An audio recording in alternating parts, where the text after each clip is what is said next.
Sid Carmine. Let's.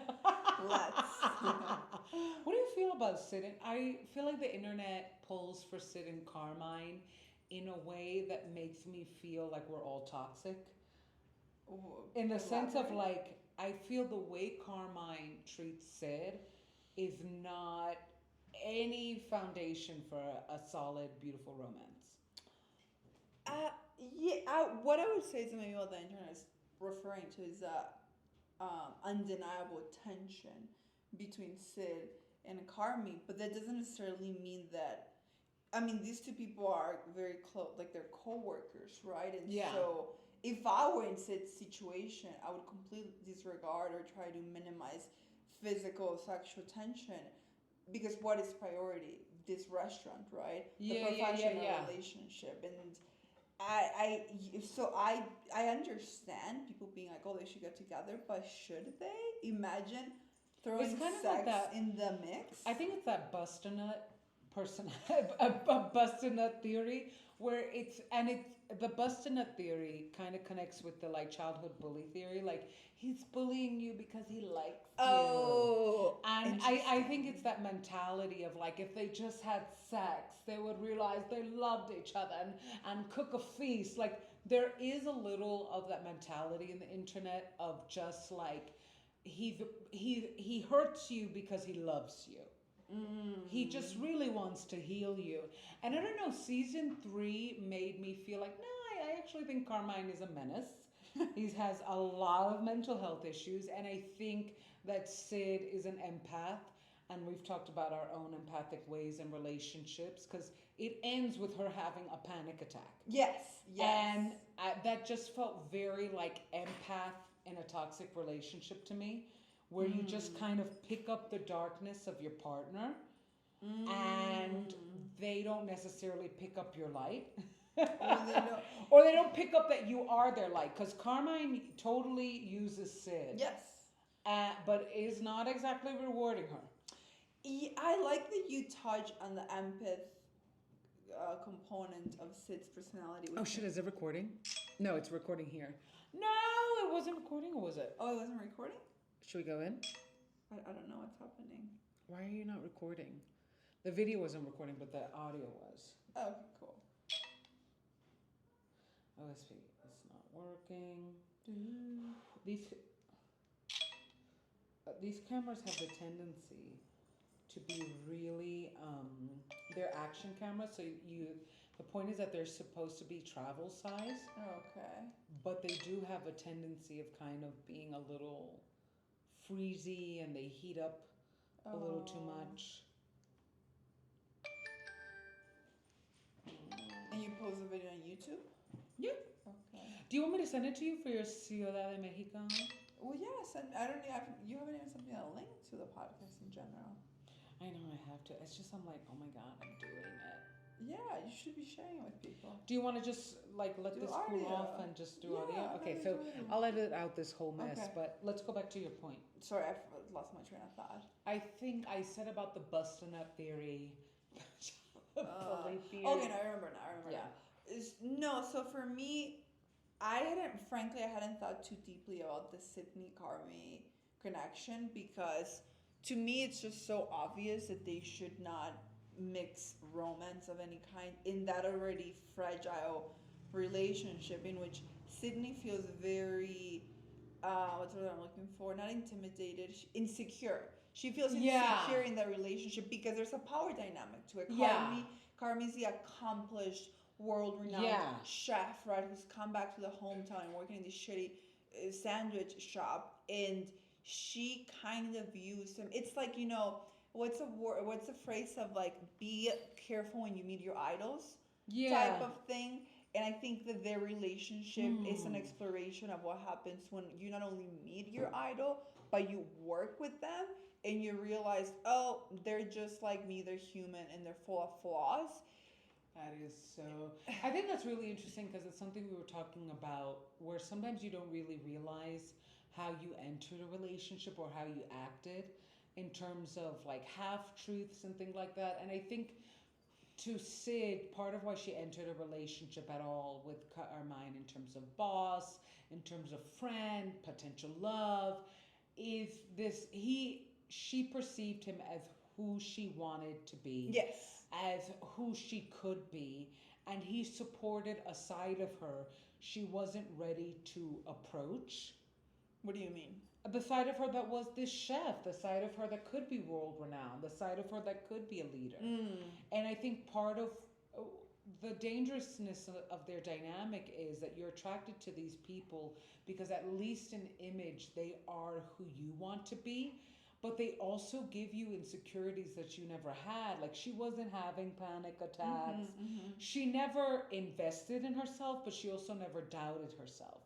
Like, she knew she was good, but she didn't know whether she could be great. And I think the dangerous thing about being a Sid attracted to a Carmine is that these men will tell you that you could be great, but yet never actually get you there, and use the good that you are, which is what I think in the latter half of season 3 starts to pick up. He was kind of not crediting her anymore. Right. And a little bit kind of making her feel that there was no bigger opportunity beyond the bear. The way that I looked at it is that Sydney first and foremost approached Carmi from a place of admiration of your role model. I want to be involved in your little sandwich shop in any capacity to learn from you. Ideally, she was looking for a mentor, right? And again, it goes back to meeting and working with the idol. And then I think the show has taken us on a journey of her seeing his humanness and just how flawed he is, and Ooh. also realizing that Carmi comes from a very toxic mode of working, because he's Yeah. the chef that made Carmi great, right, who's played by Joe McHale in the show, was a complete psychopath, right? Yeah, and his mother too. Right, degrading Carmi in the way that whatever, right? So Carmi went and apprenticed under a toxic chef that reminded him of his mother and therefore provided him comfort. And in that twisted toxic relationship, he became a great chef, or whatever the title was, right? He became world renowned. Then he comes back to Chicago hating this chef, right? Because he almost not ruined his life per se, but his mental health, right? Yeah. Joe, the asshole chef that Carmi worked under, caused him to have panic attacks, to not be able to sleep, to be putting the kitchen on fire when he's in like a type of, I don't even know what to call it, a nightmare situation. He wakes up in the middle of the night and starts putting pots on the stove with Yeah, no yeah, food yeah. on. And then what does he do?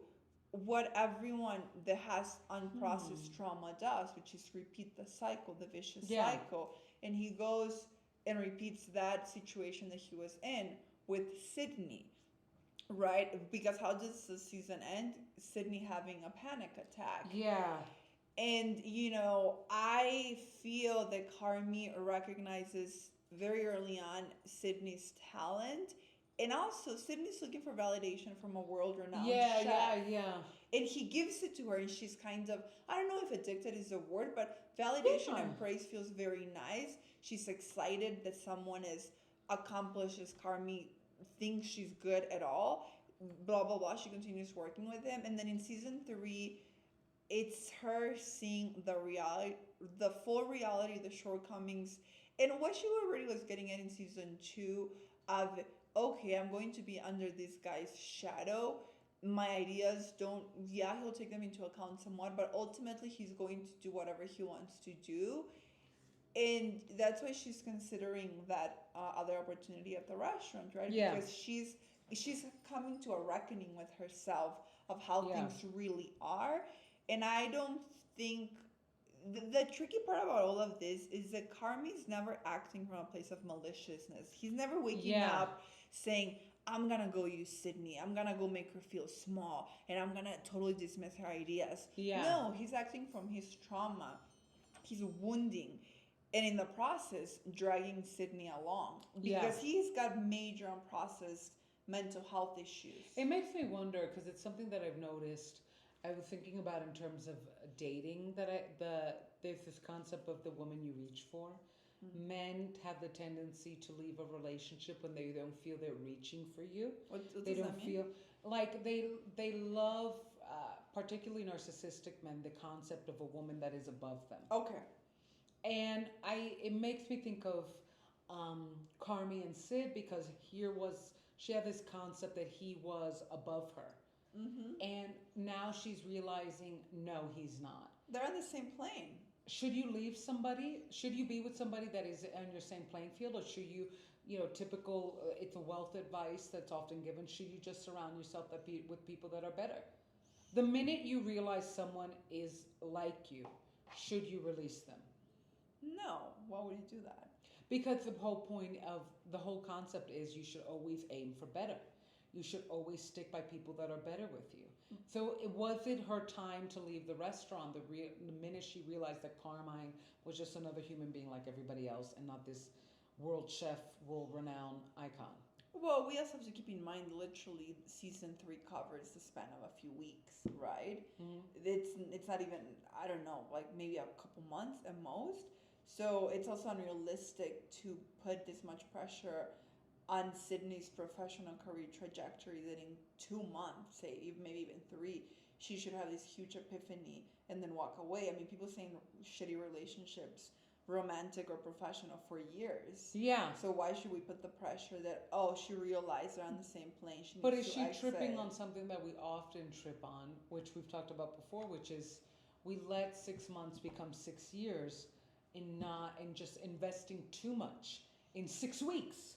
And I'm saying that because if we talk about time, like the bear is a little fluid, but it all seems like it's rather rapid. And then she gets this job offer that could really build her, and she doesn't take it out of loyalty to the bear and Carmine, which since season 2 she's been starting to get unhappy with. So is it a matter of not simply realizing that the time, maybe she just hasn't had enough time to really think, or is it an overplay of loyalty and feelings? I don't know that it's either or. I think it's a combination of the situation. And I think that it's very relatable to most people, in that I think we have all been in situations in which we know it was best to walk away, but there were things still keeping us there. And for her, that may be the rest of the employees. It may be fear. It may be, what if this restaurant does become like the hottest thing ever, and I exited too quickly. So I don't. I think it's kind of like a black or white situation, and life is gray, and she's in a very gray area, and she's also in it, right? Yeah. Who is she turning to for support in the season to get an outside perspective? She's not talking to anyone because she doesn't have time to talk about it with anyone. So she only kind of has her biased perspective, if you will. But she has her dad, and her dad does not like Carmine. Her dad does not think she should invest in the restaurant. And I think that it's so interesting what you said, because I think when I say overplay, you doom scroll and you meet 20 million TikTok gurus. Some guy was talking about that part of why people don't let go of toxic relationships, or even they don't even have to be that toxic. They're just no longer that building. Is this concept of overplaying our importance in people's lives, overplaying their importance in our lives. And I'm wondering if that's the situation with Sydney, of just kind of feeling like if I leave Carmine, he's going to combust. Or like you said, maybe he'll become the most successful, and I close the door, and kind of not making herself the center of her future anymore, making Carmine. Well, the whole time that we've been on the bear for the last 3 seasons, Sydney has been orbiting around Carmi. She's never been orbiting around herself.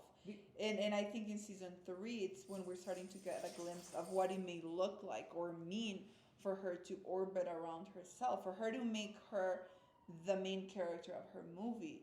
This whole time, it's been Carmi's movie, and she's orbiting, she's, what do you call it, like a side character in it, a major character, but it's Carmi's show.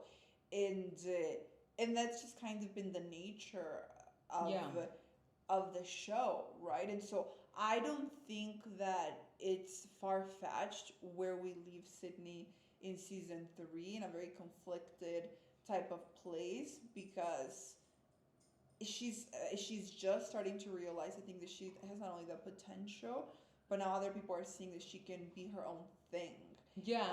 And I remember vividly, and I think it was season two, she went to visit some chef, and the other chef alluded to understanding where she was at in like the shadow of a chef that was getting the press and the Yeah, yeah, attention yeah. and so on and so forth. And I feel that's just a journey she needs to go on in that culinary world that I don't really know much about to get to the place where she needs to be. And so I don't know. It seems to me that this conversation of should she have left already, she should not have. It doesn't really matter when she decides to leave because ultimately she's gonna get to the place where she needs to be, maybe on time or 2 years Okay. after the fact, Yeah, yeah, or yeah. whenever the case may be. But whatever ends up happening with the bear or not, she's still going to learn like the lesson, the experience that she needed to learn there, right? Because we all know people that stayed in relationships for too long, and it's never inherently bad or wrong. It's just hopefully for the next time around, you're able to identify when it's time to exit, to move on. Yeah. I just because it's not even about why for me the perspective is not why she should leave, but why does she stay? Because I'm fascinated whether anxiety or desire. When does desire overpower anxiety? When does anxiety overpower desire? Well, I don't think Sydney has any idea about this. To me, Sydney's still very, I don't know if stuck is a word, but focused on the admiration that she has for Carmi. That he has worked in Michelin star restaurants, that he's the most genius Mm. chef that she's ever come across. They showed when she went to New York to eat the meal that he made, and that was like a spiritual, religious experience for her. So imagine, have you ever had the type of experience where you're working, your boss is that person? I haven't. So well, I guess what I'm saying is I have a lot of empathy for Sydney, and I don't really even, I don't think she's doing the right or the wrong thing. She's just doing what she needs to be doing. Yeah, yeah. I don't even. I have a lot of empathy because I have been the person that worked like with a genius boss that really Mm, was just a genius at taking other people's ideas and mm, making it theirs, which is kind of something that season three brings up in terms of yes. Carmine and Sid. What I don't even know if it's right or wrong as much as new. What does it take to make a new move for you? Right. Well, that's hard, and I think that that's what the show is portraying, right? It's never quite easy to walk away from. You can never know what the right decision is going to be before you've made the decision, right? So Mm. it's just more like taking risk, having faith. Who knows? Clearly, she didn't take the other offer quicker before the season ended because she's still very conflicted about it. She Is doesn't she know. conflicted or she's scared? Because that's what it, It's both. It's but both. should fear, because isn't that the point? Fear shouldn't hold you back for what's best for you. I don't think working for Carmine is best for her. And not if she's having panic attacks. Right, but as outsiders, okay, when you hang out with a friend and they tell you the biggest problem they're having, it's so easy to identify Mm-hmm. what should be done, how to look at things from a perspective that will be more beneficial, blah, blah, blah. When you're having the exact same issue, it's so nuanced, it's so Yeah, yeah, yeah, complex, yeah, yeah. Because you have to feelings. journal, Yeah. you never have the same You clarity. have to try. Whatever, meditate, go to the therapist. Unfortunately, we never have the same level of clarity and objectivity with our own life that we do with Yeah. outsiders. And so, And I think that's the point of discussions like these and why you hear like so many people talk about regrets and what they would have done. It's almost like the clarity need can only come after, after. yes. Like there's just no, because even when you start getting clear, it means that you're exiting. That's Yes. the grand irony. But what I find fascinating about Sid is that she is getting clear, but she's not exiting. And that's just illustrating human reality. We start to get wise or wisdom, right? We start to kind of get better at identifying what's happening, but that doesn't necessarily mean that you yet have the tools to implement, to execute on what should be done, what the course of events could or should be based on what's happening. And that's, and yeah, you know what I mean? I think that even though a lot of people had mixed reactions to season three, which I did too, You didn't like it, or you liked it?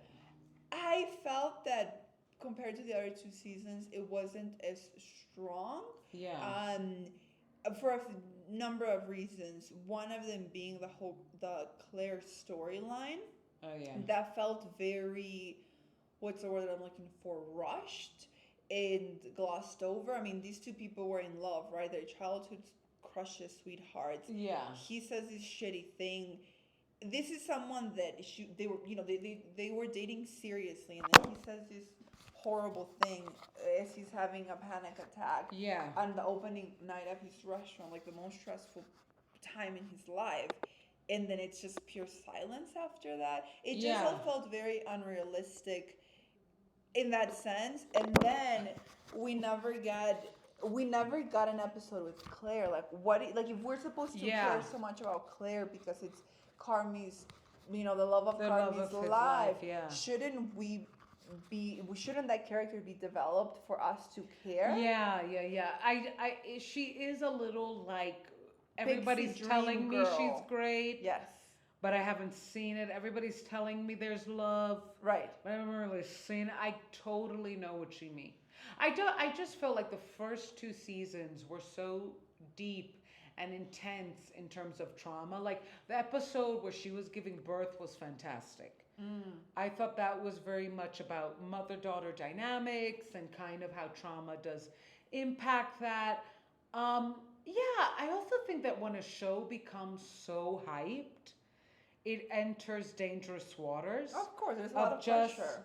not even pressure, but like, Game of Thrones season 8 will always live in my head as just a clusterfuck. I mean, it's hard going And downhill from like season 5, but I think season 6 and season 7, they had their flaws, but they were manageable. I think season 8 was just like, what? And I think it's not even the pleasure, trying to pleasure the outside world. It could be also this just, I will never be as big as everybody makes me, so I kind of get a little lazy. Or I don't even focus on what the world wants from me. I no longer know what I want from me. Like the story felt like, where are we going here? A Right. little bit. Like Richie and Carmine are yelling at each other all the time, and it's like a Housewives episode. Where's the relief? Like, are we going to heal this? Are we going to wrap this up? And it kind of goes with your Claire point. There was this feeling of everybody's yelling, why? Whereas in the prior seasons, part of the humor of the show that everybody makes fun of is that it is a lot of yelling, it is a lot of intensity, but it has roots. Whereas this season, I didn't, kind of what you were saying with Claire, where are the roots? Like, why is she such a big deal? Why are Richie and Carmine that angry? What I will say is I do feel they were leading up to, and kind of what you mentioned about Joel McHale's character, I think they were leading up to, in both Sid and Richie, this kind of realization that Carmine was important in making me realize I'm important, but now that I realize it, he might not be that important anymore. yeah. Like, Richie should leave. Well, my other thing with season 3 is that we've seen character development for most other major characters, right? Richie being a major one. Sydney has come more into her own. She's more confident. She now realizes she has options. She's talented. Who else? Tina, Marcus. Yeah, everybody's growing Everybody, except Carmine. exactly. So now he's stagnant, the captain of a ship, and he's recreating the same toxic kitchen Yeah. that gave him like not the biggest trauma, because the biggest trauma comes from his childhood, but that caused him to have the panic attacks that he now has, right? Yeah. And it just felt like the whole season he was an oblivious asshole, if you will, Yeah. having to change the menu, not having, but wanting to change the menu every day, imposing his non-negotiable rules onto everyone instead of Yeah. asking the team what would be not what would be principles Yeah, yeah, for all yeah. of us He's. as a team. You know, he talked about vibrant collaboration, and it's I wonder if like he's gonna end up like Mike, Mike. like his Oh, like brother. his That would be brother. interesting because I think what you're bringing up, which is might, it kind of made me have this epiphany. Sometimes we forget we don't. I think that a lot of media, particularly TV shows, are obsessed with likability, Mm, and or like making the villain deliciously villainous, mm, and the main character stupid, but we love him. Whereas Carmine is becoming more dislikable, and yeah. there's something very human about that. Like we all have our dislikable era, our like human embarrassment era, Mm-hmm. and maybe that is the point of kind of you're not always supposed to love this guy. Sometimes you don't actually develop. And this season, there was this feeling of I'm watching all these characters that were so inspired by this guy that was going places, and now he feels so stuck. And it would be interesting to see if he kind of follows the path of Michael, because that has been his biggest sword, even more Mm-hmm. than his mom, the fact that his brother ended himself. Right. I mean, if he continues on his trajectory, that is where he's headed because he's got this horrendous childhood trauma from the mother, Yeah, yeah, right? yeah, yeah. Then, move on to the toxic, insane chef, and then the brother taking his life. Where will Yeah, that end, right? And we do see him at some point, not in this season, but the one before, going to that support group, and that and yeah, that, and then that helped him, and that's when Claire came along, right? And I think that yeah. Random how Claire. right, and how I took that is that he started to heal and open himself up, right? And there, here comes a Yeah, love interest. He allows himself to open his heart, yeah, and then the restaurant opens. Shit hits the fan, and in season 3, he returns to the way that he operated in the past to achieve the level of success that he got. And I've seen that play out in real life situations with friends in which maybe a toxic way of being, a modus operandi, got them to this very successful place, but it's not sustainable. And Modus operandi. I love that. exactly. And then they want to apply it to the next phase, the next stage of their career, but it's not meant to. The challenge in That is that, so deep. right, the challenge there is like realizing, okay, this, working 80 hours a week, not eating, never having love, Damn. whatever, got me to where I'm at now. But now the challenge is in learning a new way, a softer, a more tender. And that's so Wow. hard. That's so hard when all you've known is toxicity and pressure and what have you. And Wow. Claire was kind of the, how do I say, she was a catalyst for him to have a softer approach at life. And for a hot second, right, it slipped in the opening night of the restaurant, and in his like, reptilian brain, it was like, wait a minute, I have to go back to the modus operandi, and, Yeah. and look how it's playing out for him. Yeah, bad critics, a little Mm-hmm. overdone, stressing everybody out. People that love them now hate him. Yes. Yep. Because Yep. that's, the toxicity, the high pressure serves its purpose, and now he's meant to grow and evolve, and that's hard. He can't. He wants to stay in the familiar. When do you let go? All right. Well, thank you for listening to Rosie and Deandra chat. Yes. The Bear season 3 is out now. Enjoy.